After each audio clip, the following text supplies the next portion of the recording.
He is the self-proclaimed bullfighter of Western Kenyan politics and is currently marked right at the center of Kenya Kwanza coalition. I'm talking about none other than Dr. Boni Khalwale. Ikolo man is a former member of parliament and the first senator of Kakamega County. He makes for a person of interest today on Siasa Brigade.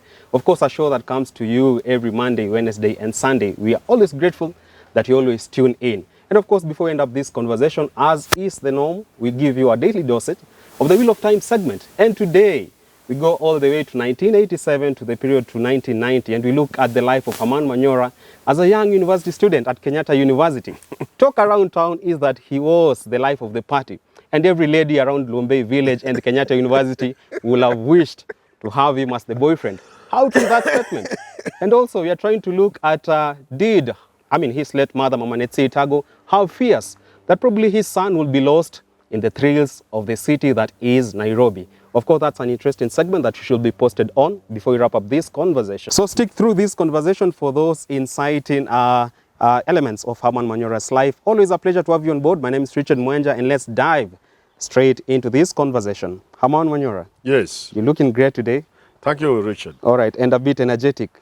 Not a bit, very energetic. Very energetic. Yes, yes, yes. All right, today we are talking matters to do with Western Kenyan politics, and our person of interest is Dr. Boni Khalwale.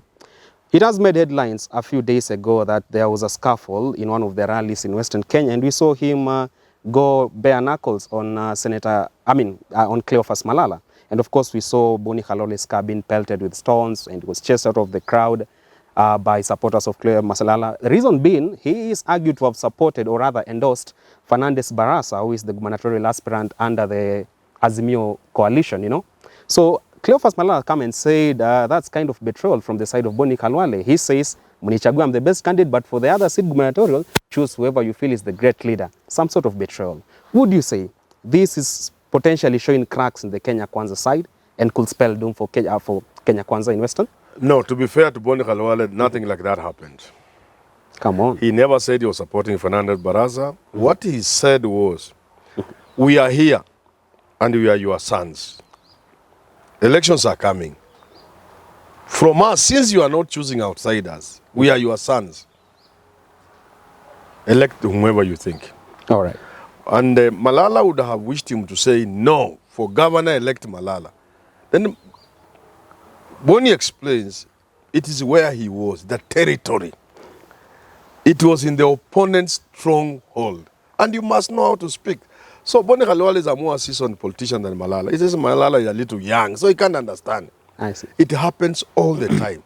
All right. When Raila is in Kericho, there are certain things he says that we can't say. I mean, there are things he says elsewhere that he can't say in Kericho. Even RUTO, if he went to Migori, there are things he can't say from Migori. It's normal in politics. I see. That's what it means. And again, even the stones being pelted, that's not Khalwale's car. That's Malala's car. He's using Malala's car. Come on. Yes. All right. Yes, so really, it was blown out of proportion. Although from my own inquiry, it is true. There are some things happening. I don't think someone is within the coalition in Kakamega. All right. Khalwale doesn't seem to be very comfortable. All right. Yeah. Khalwale, sir, over time has established the image of a very good orator in public places, in private conferences and all that. But however, a section are saying that he is misusing that because oftentimes he's known to quote famous Western leaders, politicians, Martin Shikuku, Kijana wa Malwa, and the rest who've come and really made great stride in Western Kenyan politics. They are saying Khalwale is using the element of emotional intelligence to use that as a bait to other leaders who probably have high affinity for the leaders who came before, Kijana wa Malwa, and so forth. Would you say that probably won't work this time around because he's seeking the senatorial bid for Kakamega County? If he uses that strategy, will it work? If that thing works, then you use it in politics. So if it has served him, why would you stop him from using it? Come on. Yeah. Appeal to authority, to big names is a tool in the toolkit of propagandists. Yeah. You use that thing which works. To counter that narrative, he actually came forward and saying he's a political son of the late Kijana Wamalwa, Yes. and he said he wants to live to his aspirations, of course, being that great leader who will change the fortunes of Luyas in this country. Yes, yes. This far, if you track the record of Boni Khalwale as the Member of Parliament for Ikolomani and the first Senate of Kakamega County, do you think he has even caught away filled the issues of the late Kijana Wamalwa with regards to governance and steering the western side of Kenya? You know, Omolo Kijana had a big name. He was flamboyant, with flair for good English and good things of life. Like Jem Kariuki. Yeah, to match your Omolo Kijana again, you need to. It's not easy. To be a powerhouse. Yeah, he was easy with words, and he had a way of. He was in a class of his own. Yeah. As a political son, has he got caught away to the achievements of Omolo Kijana? No. All right. Not yet. I see. Omolo was quite high. He had his own weaknesses. I doubt that he was a serious leader myself. But he was there. At a level Khalwale will not match. Not now, not tomorrow, maybe in the future. All right. Yes. Very recently, sir, barely a week ago, a rally was held at Buhungu Stadium. And of course, the chief mobilizers for the masses was Cleophas Malala and Boni Khalwale. However, skeptics to his antics are saying that he uses the element of hiring crowds, But he has come forward and saying he's the only person in Western region who can marshal such audiences, because he said in 2002, he marshaled 94% of the Western Kenyan votes for Kibaki. In 2017, 96% of the votes to Raila Odinga. And even say this year, he'll get 95% of the votes for William Ruto. Do you think is that guy who has the charm to really rally such numbers behind Ruto this time round? No doubt Khalwale is a popular leader. He's popular with the masses. He can mobilize without money. I mean, compared to Malala, Malala could pull a crowd, crowds but for through hire. strategies, including using hired crowds, money. Khalwale can pull a crowd on his own, very organic crowds. There's no doubt about that. There's no doubt that he contributed towards Raila's success in 2017.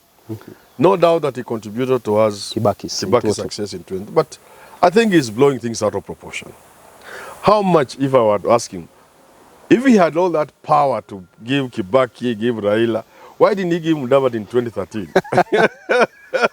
Talking of 2013. Because he was the most prominent politician from Western Province in UDF supporting Mudavadi's bid. How come they performed that badly? Come on, he should give us a break. Actually, he's an important politician.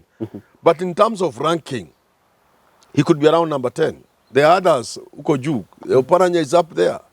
All right. There are people like Mudavadi up there. There are people like Khalwale, Neni, like Weta, the 5th. There's a trolley at the top.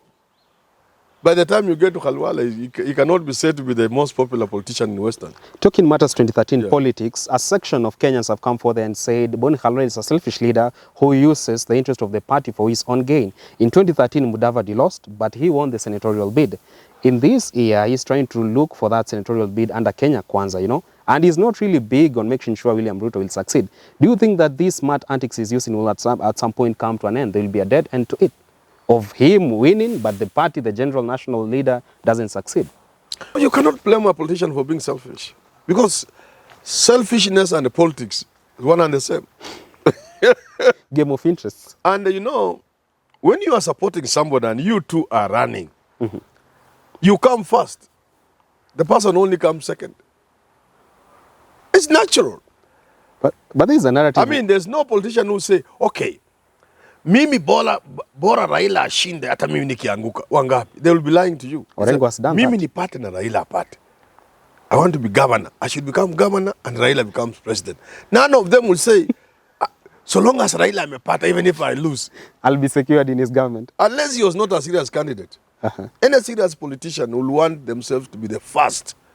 Of course, if you look at the bigger picture, you might also conclude that my victory will mean nothing if so-and-so doesn't win the bigger seat. That's different. But it's natural for Boni Khalwale to go for his seat, get it as Mudavadi. He could even know Mudavadi was going nowhere. You think Khalwale is a fool? He knew Mudavadi was going nowhere. Yeah. All right. Yeah. I see.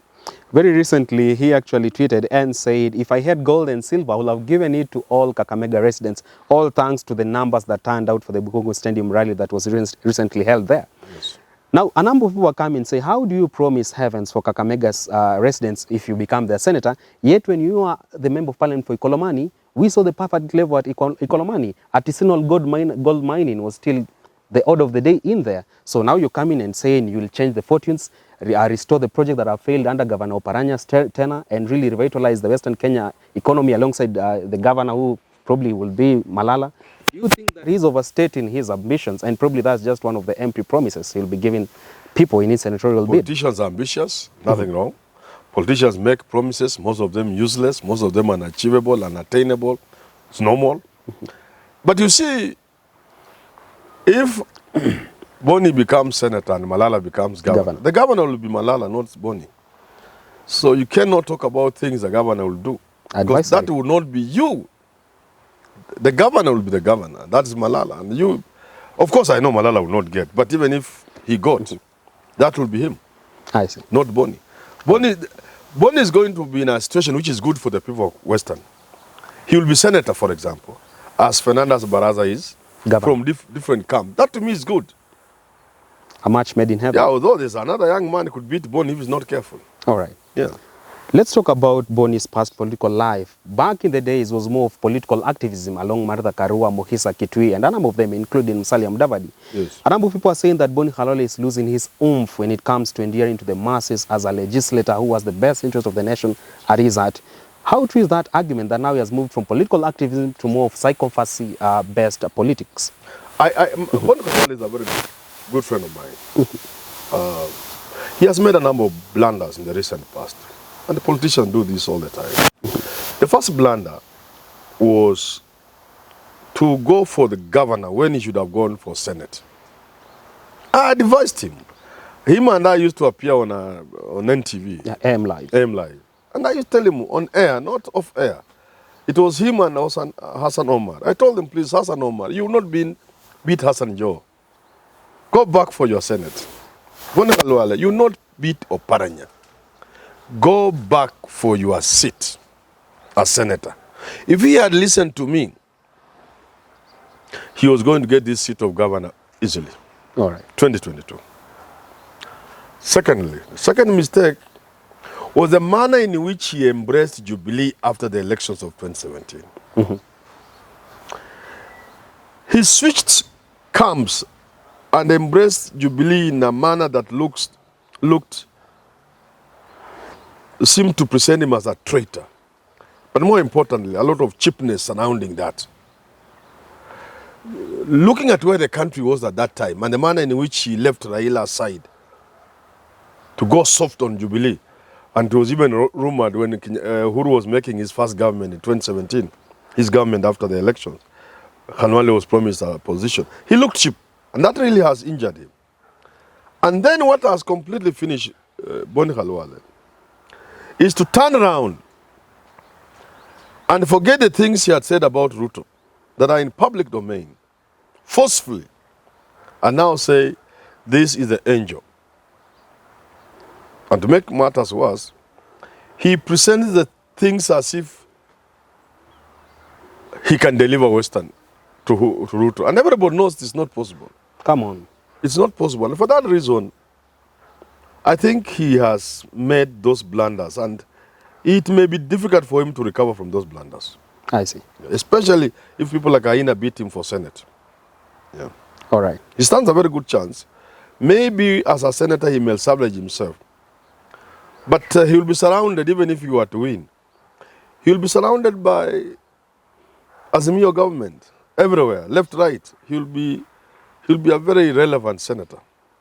And therefore, to salvage himself may not be as easy as he would have wanted to be, because he's really made blunders. All right. Yeah. So you are a renowned political scientist and analyst of some sort. And from the way things stand up, Ababu Namwamba and Boni Khalwale joined the Kenya Kwanza side. And interestingly so, they thought that probably they'll be the powerhouse that will now be the major faces when it comes to Western Kenyan politics, and no longer Atolius on the other camp and the likes of Auparanya. Do you think that this was a myopic move from both Ababu Namwamba and Boni Khalwale to go the Kenya Kwanza side and think that they'll be that firebrand that will define Western Kenyan politics in the near future? Do you think they hit a miss and they should have stuck to the regions of Raila Odinga and that camp now that he's now Azimio?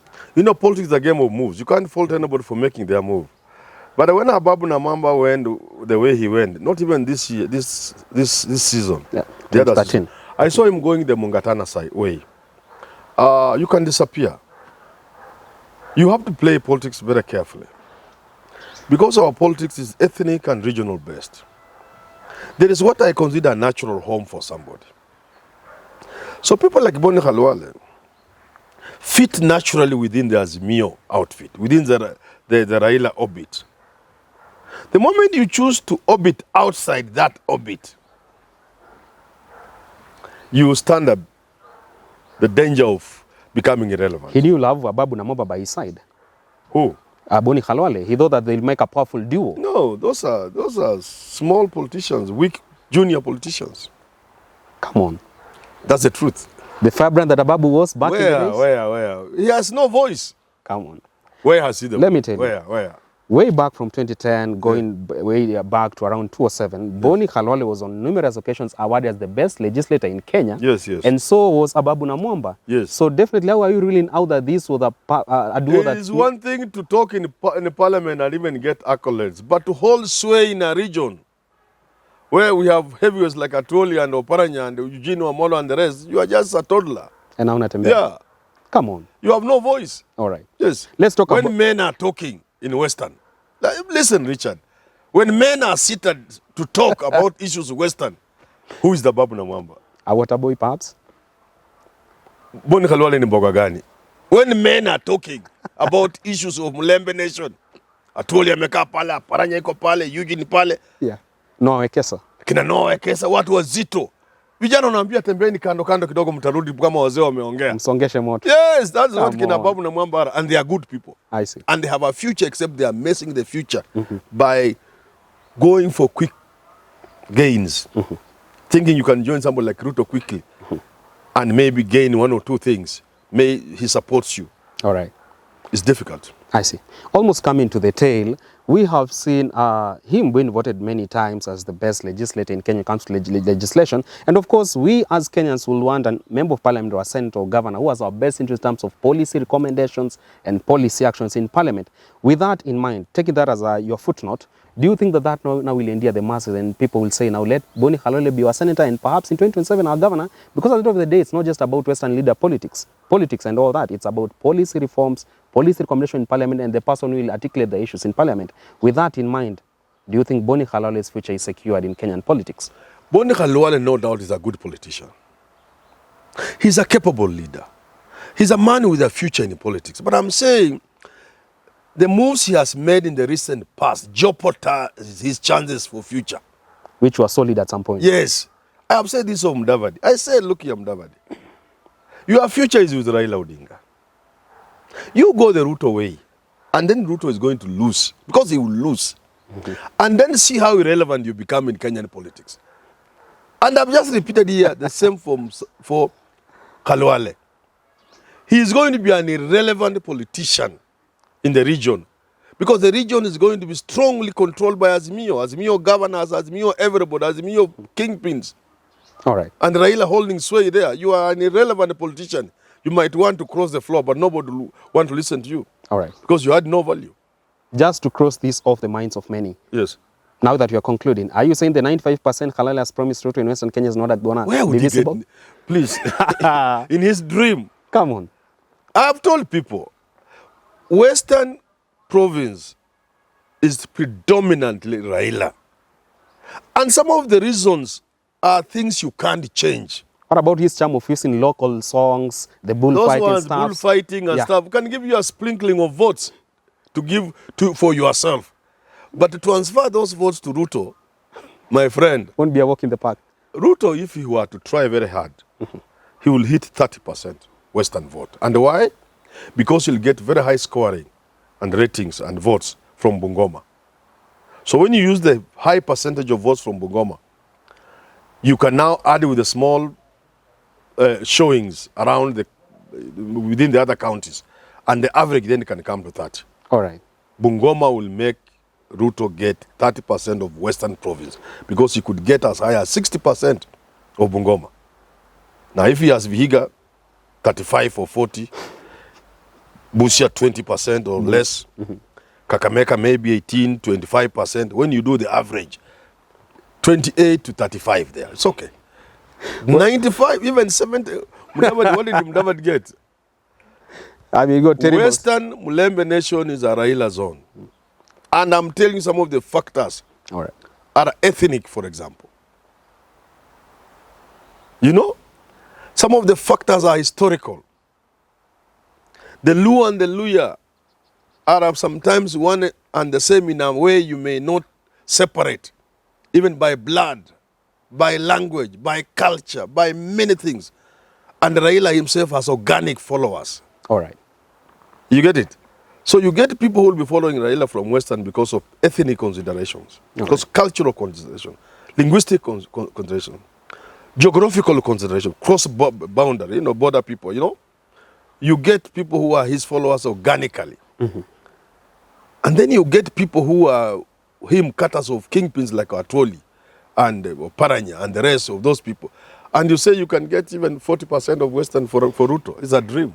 All right. Well, there you have it from the firebrand himself, Herman Manyora, really sending clarion call to the side of Kenya Kwanza coalition and saying that it's time they brace themselves for spectacular failure when it comes to promises that a number of Western leaders have made to them. It might come to pass or it might not come to pass in terrible margins. Well, there you have it for this particular edition of our Siasa Brigade. But before we leave, let's go straight into the Wheel of Time segment. And today we go all the way back to 1987 to 1990. Herman Manyora, back then at the Kenyatta University. Of course, a charm, of course, somewhat people say a Casanova. We don't know how true that is, but let him share that with us, But also he excelled with exemplary performance at the end of his undergraduate studies. Please share to us about that experience. Yeah, I joined the university when I was a mature student. And I tell you, Richard, you want to spoil my memoir. I'm writing my story. I have so many surprises for Kenyan people. That's just one of them, that I joined university. When I say Matiangi was my classmate, and yes. Many of these fellows, then you think they are my age. They are elder, but they are senior by 10 years. I did my undergraduate, 3 years, like everybody else. I had a nice time. Not the Sakaja way. No. Nice time. I was not any of those things you are saying. I was happily married. All right. Because I joined university when I was a mature man. Come on. Yeah. All right. I wasn't a kid when I went to university. So I'm saying unaingilia memoir zangu. No. I met a member of parliament the other day. We were having coffee, and she's actually shared with me and told me, Manyora back in the days were together at KU University, and every lady from the class will dream to have him for a boyfriend. So I wondered what kind of a thrill were you back in the day? No. I've just been a good man. All right. For your mother, Mama Netsia Itago, was she worried that probably you'll lose yourself in the fun of the city and all that? My parents always believed in me. From an early age, I think I showed that I was a person who was dependable.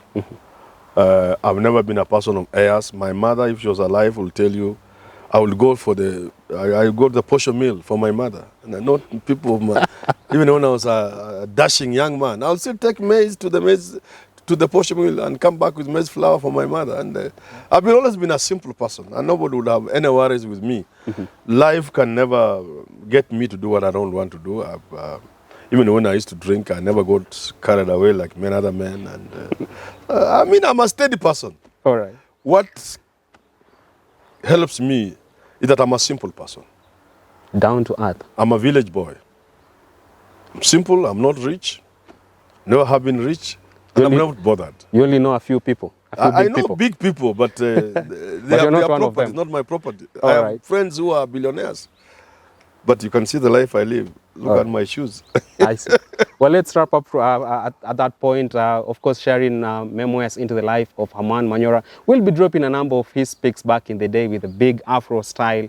We'll be dropping them on the channel. So get posted to Herman Manyora YouTube channel. Of course, you have awesome content. Siasa Brigade with Richard Mwenja, Business Glide. Of course, Jadiel Kabira and Simon Irungu bringing you awesome coverage of political news.